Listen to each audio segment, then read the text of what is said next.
Ever had a turnaround day when nothing seems to be going your way? Remember the saying, when life gives you lemons, make lemonade? Just think if you were born with a turnaround life where nothing was destined to go your way. You might think about asking Junior, what would you do? Life dealt him a crate of lemons and he made the sweetest lemonade. Join Kindred as we discuss The Absolutely True Diary of a Part-Time Indian by Sherman Alexie. Hello, welcome to a book discussion with Kindred. I'm Carlota, and joining me are Beverly. Hello. Denise. Hi. Devine. Hi. And Omitha. Hello. And hello, ladies. Today we are discussing The Absolutely True Diary of a Part-Time Indian by Sherman Alexie. It's a very interesting book about a young boy growing up on a reservation. He's a Spokane Indian.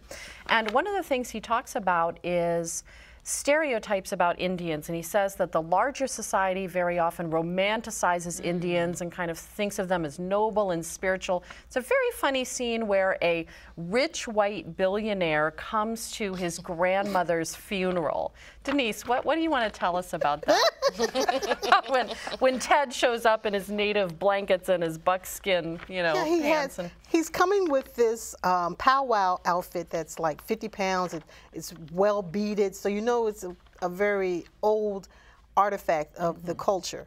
And he interrupts the funeral by giving this long-winded story about how he paid $1,000 for this outfit, and he just came back to return it to its rightful owner. And supposed to be the dead woman. Yeah. So number one, he has the unmitigated goal to interrupt a sacred to crash a funeral. Right. To crash a funeral. He doesn't even know. With stolen Indian artifacts from head to toe. I mean, what goal? Anyway. And as it turns out, the headdress didn't even belong to the grandmother. Absolutely. It didn't even belong to their tribe. It didn't even belong to the tribe. So what was the purpose? So do you think that Sherman Alexie there was sort of using, in a very funny way, kind of actually making fun of people who sort of idolize or romanticize about Native Americans? And then what does he juxtapose that with? He juxtaposes that with the kind of poverty and the daily abuse and the racism that the Spokane Indians experience on the reservation. Yeah, because here comes this billionaire who doesn't even offer any money to this tribe. But offers a very sick story that wasn't even true. Right. Yeah, a kind of a myth, a misunderstood myth. So what did you think about this book, Devine? How did you like this book? I enjoyed the book. The book was wonderful. It was funny. They dealt with very difficult issues in a way that were palatable. The cartoons were absolutely wonderful. Primitive, but wonderful. I loved the book.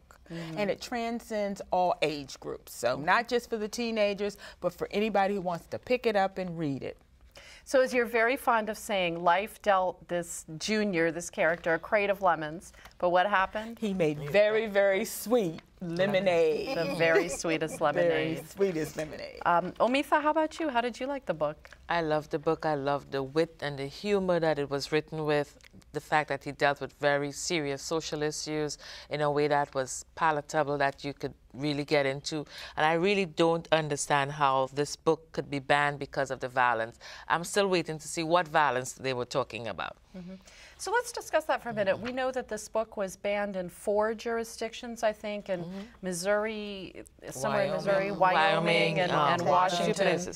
Why do you think this book was placed on the banned list? Who do you think this book could possibly offend? The oppressors. Racist people in the towns surrounding the reservations in each one of those states. Right, right. And only the white people could get together, the parents get together to decide that they want to ban this book, because then the school board has to approve the ban.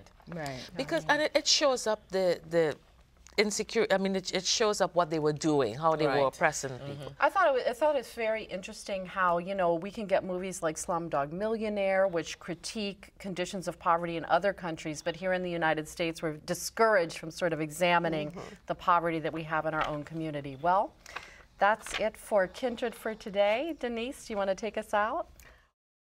Watch Kindred on CTV in Prince George's County on Comcast, Channel 76, and FiOS, Channel 42. For showtimes, go to www.pgctv.org.